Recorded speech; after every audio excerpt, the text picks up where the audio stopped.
Bien, en esta nueva entrega de Forbes Centroamérica nos acompaña Jorge Saad, muy buen amigo de la casa y además director del Centro de Estudios Internacionales de la Universidad Católica de Chile, que viene haciendo un trabajo espectacular detrás del índice de riesgo sociopolítico de América Latina, que ha publicado su sexta edición este año, y justo vamos a desmenuzar este informe. Jorge, bienvenido a Forbes Centroamérica y gracias por acompañarnos. Muchas gracias, Yandira, por el espacio y encantado que conversemos de nuestra región. Gracias por tu tiempo. Bueno, muchos temas que abordar. Pudiésemos comenzar hablando de crecimiento y competitividad, Jorge. En este informe ustedes comentan que América Latina crecerá apenas entre un 2.2 y 2.4% en 2026, frente a un crecimiento mundial estimado en un 3.2%. Ahora, el informe recoge la necesidad de que la región avance de manera sostenida por encima del 4% para romper este, digamos, ciclo de estancamiento, ¿no? ¿Qué consideras que está impidiendo cerrar esta brecha y cuáles pudiesen ser las reformas más urgentes para elevar la productividad, la inversión y el crecimiento? El problema no es que crezcamos poco un año, es que nos acostumbramos como América Latina a crecer poco. Entre el 2013 y el 2024 enfrentamos una suerte de década perdida, similar al año 80 por causas distintas, donde crecimos menos del 1% del PIB anual, y eso está teniendo consecuencias desde el punto de vista de la incapacidad de los países de hacerse cargo de las demandas sociales, de las necesidades y de dar o asegurar una mejor calidad de vida para los ciudadanos latinoamericanos. Las razones ya las conocemos. Debilidad institucional, déficit de capital humano, baja productividad, baja inversión, inestabilidad política en algunos países, falta de certeza jurídica. Por lo tanto, más que inventar una nueva agenda, tenemos que tener la capacidad de implementar, la voluntad política de implementar una agenda que ya la región necesita de manera urgente, salvo que quiera enfrentar una nueva década perdida, donde crecemos menos que el promedio mundial y donde estamos discutiendo cómo manejar un crecimiento de 2% en vez de abrir la discusión de cómo podemos elevar el potencial de crecimiento de nuestra economía, al menos acercarnos a ese 4%, si es que queremos dar un salto hacia el desarrollo. Y dentro de esta agenda que menciona Jorge, el nearshoring y, digamos, el capital para Centroamérica son temas medulares, ¿no? Ustedes aquí hablan también de la reorganización de las cadenas globales de suministro, lo que abre una ventana para que América Latina capte nueva inversión en manufactura, logística, energía. Ahora, por su cercanía a Estados Unidos, esta región, la centroamericana, podría tener una ventaja natural. Ahora, ¿por qué todavía no hemos capturado todo el potencial de nearshoring y qué tendría que cambiar para competir con otras economías, por ejemplo, como la de México y otras emergentes? Con la pandemia del COVID-19 nos dimos cuenta que el mundo era excesivamente dependiente a China, que se convirtió en la gran fábrica mundial. Y la pregunta es cómo podemos reducir esa dependencia y cómo podemos aprovechar las oportunidades de la cercanía geográfica con Estados Unidos. Centroamérica tiene esa cercanía geográfica, tiene costos relativamente competitivos y acuerdos comerciales. Pero los capitales no solamente eligen a los países por su cercanía geográfica, son necesarias también condiciones de base. ¿Qué es lo que ocurre con el capital humano? ¿Qué es lo que ocurre con la infraestructura, con la logística? Y ahí es donde debe avanzar Centroamérica si quiere de verdad integrarse a las cadenas de suministro con un Estados Unidos que está buscando competir a China, especialmente en tener el control de cadenas de suministro que hoy día son críticas en recursos estratégicos como el litio, el cobre, temas de energía, seguridad alimentaria, todo aquello que nuestra región lo tiene, pero tiene que mejorar sus políticas públicas y sus condiciones de base para que este reshoring pueda de verdad aprovecharse porque no es necesario, pero no suficiente la cercanía geográfica. Siguiendo este hilo, Centroamérica también mantiene una fuerte dependencia económica a Estados Unidos, como tú bien lo comentas. Este informe de ustedes también muestra que el comercio con Estados Unidos equivale al 40.9% del PIB de Nicaragua, 36.7% en Honduras, 23.1% en Costa Rica y 20.1% en El Salvador, ¿no? Entonces, ante una política estadounidense más proteccionista, más transaccional, ¿qué tan vulnerable es nuestra región y cuáles son estas economías que están más expuestas a estos cambios comerciales o arancelarios provenientes de Washington? América Latina y el Caribe hay que dividirlo en dos. En América del Sur, China ya desplazó comercialmente a Estados Unidos y aumentó en 25% el intercambio comercial en solo 2 décadas.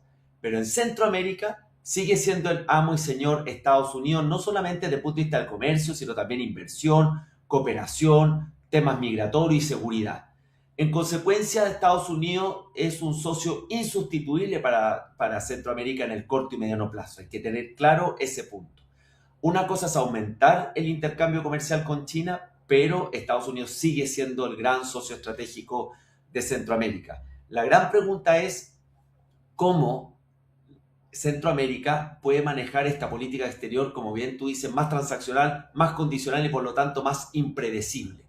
Creo que hay que seguir avanzando en pensar fuera de la caja, qué podemos ofrecer a Estados Unidos que no sea parte de la relación tradicional. Y vuelvo al tema del potencial de energía, temas de logística, de conectividad, de transformarse en un socio también estratégico en materia de seguridad. Todo lo que es el control del narcotráfico, la migración, el crimen organizado es fundamental hoy día para Estados Unidos, y ahí Centroamérica puede tener una agenda más agresiva. Y lo segundo es seguir diversificando. Diversificar mercados no significa desacoplarse de Estados Unidos, sino cómo yo reduzco la dependencia y por lo tanto el riesgo frente a un país que hoy día es más transaccional y cuyas políticas, especialmente las políticas arancelarias, y acá una mala noticia, llegaron para quedarse. Vemos que hoy día hay un apoyo bipartidista en Estados Unidos a esta política arancelaria más proteccionista. Se ha descubierto que los aranceles también cumplen un fin más allá de lo comercial, sino también un fin político, y está significando desde el punto de vista de recaudación cerca de 20.000 millones de dólares mensuales para las arcas fiscales americanas. Entonces, en ese contexto, una agenda de diversificación más proactiva es necesario en Centroamérica. Importantísimo esto de la diversificación. Jorge, la migración es otro tema medular. Ustedes en el informe advierten que el endurecimiento de la política migratoria estadounidense y la amenaza de deportaciones masivas podrían generar una reversión de flujos hacia México y Centroamérica. Al mismo tiempo, las remesas constituyen un pilar financiero para diferentes economías, ¿no? ¿Qué impacto tendría una combinación de deportaciones masivas y una desaceleración de las remesas sobre el consumo, el crecimiento en Centroamérica? Efectivamente, la migración se ha transformado en uno de los principales riesgos políticos, y así lo documenta nuestro índice en los últimos 6 años, y básicamente porque crecientemente genera tensión social, incluso un ánimo de xenofobia en algunos países. Tenemos dos grandes presiones migratorias. Una es la situación de Venezuela, que se transformó en un país que exportó crisis, y con cerca de 8 millones de venezolanos fuera de su país, dentro de los cuales 6,5 millones aproximadamente están en la región. Colombia, Brasil, Perú, Chile son buenos ejemplos de aquello. Y tenemos también estas deportaciones masivas donde Centroamérica, el Triángulo del Norte son los principales receptores. El problema es que Centroamérica, las remesas se han transformado en el verdadero estado de bienestar privado de esos países, porque ha significado fuente de ingreso, ha sido fundamental para el consumo, para el comercio, para la vivienda. Se puede dar, en el caso de una nueva ola de deportaciones masivas, un doble shock. Menores ingresos para estos países por menores remesas, pero a la vez mayor presión del Estado, de los servicios públicos, por la recepción de estos nuevos flujos migratorios. Eso tendría un impacto desde el punto de vista de menores ingresos y de mayor pobreza importante para Centroamérica, y esperamos que el tema migratorio haya más coordinación regional, más coordinación en Centroamérica y un compromiso con Estados Unidos que evite estas deportaciones masivas, y a la vez que los países puedan prepararse también para nuevos flujos migratorios.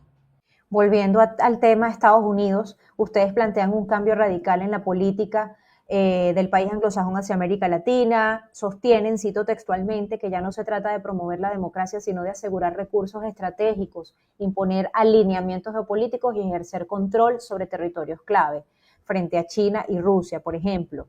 Y se presenta a Venezuela como el primer laboratorio de esta doctrina, ¿no? También señalan que tras la captura de Nicolás Maduro, Washington optó por mantener estructuras del chavismo bajo una administración indirecta.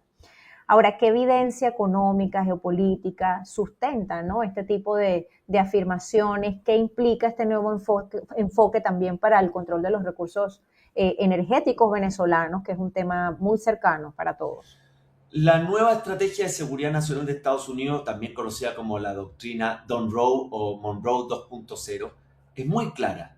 Define Estados Unidos, nuestro hemisferio, como su zona de influencia, donde debe contenerse la influencia de potencias extranjeras, básicamente China, y donde hay una mayor prioridad por la competencia de los recursos estratégicos. Estados Unidos sabe que se ha quedado atrás desde el punto de vista del control de las cadenas de suministro, los llamados minerales críticos, litio, cobre, tierras raras, fuentes de energía que son fundamentales para reducir su dependencia respecto de China y para poder tener una mejor posición en esta competencia estratégica. ¿Qué es lo que está tratando de hacer Estados Unidos al constatar que China cada vez tiene mayor control del procesamiento y de la producción de estos minerales críticos? Es ofrecer incentivos y también presionar de manera más importante en estos sectores estratégicos latinoamericanos.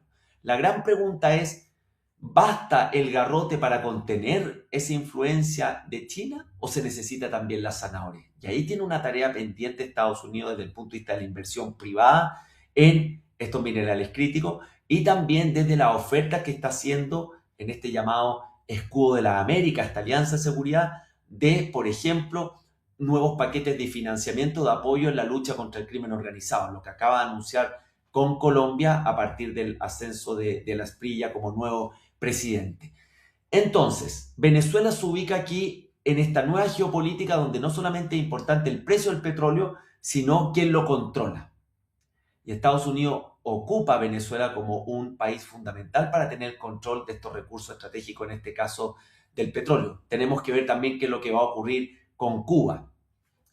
Creo que el desafío para América Latina y Centroamérica es cómo en esta rivalidad estratégica entre Estados Unidos y China, que cada vez es de mayor presión, logra al menos tener mecanismos que le permitan navegar o calibrar de mejor manera la relación entre los dos países. Y eso parte, y con esto termino, Yandira, los países tienen que definir con mayor claridad dónde está su interés nacional y cuáles son las amenazas de seguridad nacional que estima Estados Unidos y que podamos nosotros fortalecer o preparar de mejor manera, especialmente en todos estos llamados sectores estratégicos, infraestructura crítica, puertos, telecomunicaciones, energía, minería. Ahora que hablas de sectores estratégicos y vuelvo a Venezuela, ¿qué significaría para América Latina una estabilización sostenible de Venezuela? ¿Qué sectores o qué países, Jorge, podrían ser los principales beneficiarios de una recuperación de la capacidad productiva de Venezuela? Lo primero es el anhelo de millones de venezolanos de poder algún día regresar a su país, o a un país que sea estable, que sea próspero, que ofrezca oportunidades. Creo que hay una dimensión social y humana muy importante en lo que está ocurriendo en Venezuela, y de ahí la importancia de no solamente quedarse con la captura de Maduro, sino cuáles van a ser los pasos hacia una transición política hacia la democracia. Sabemos que la reconstrucción productiva, la reconstrucción institucional y social en Venezuela tomará años, pero una Venezuela bien encaminada va a pasar de ser una Venezuela que ha exportado crisis a poder exportar crecimiento. Y países como Colombia se van a ver beneficiados por el intercambio comercial, por nuevas oportunidades de comercio, de inversión. Ecuador es otro caso. Y otros países como como Perú, como Chile o el propio Argentina, que podrían ver reducido esta presión migratoria que también ha tensionado a esos países. Creo que hay un gran desafío en las próximas etapas de Venezuela y creo, eso sí, que vamos a tener que acostumbrarnos a una injerencia de Estados Unidos, incluso en un gobierno democrático de Venezuela, muy alto.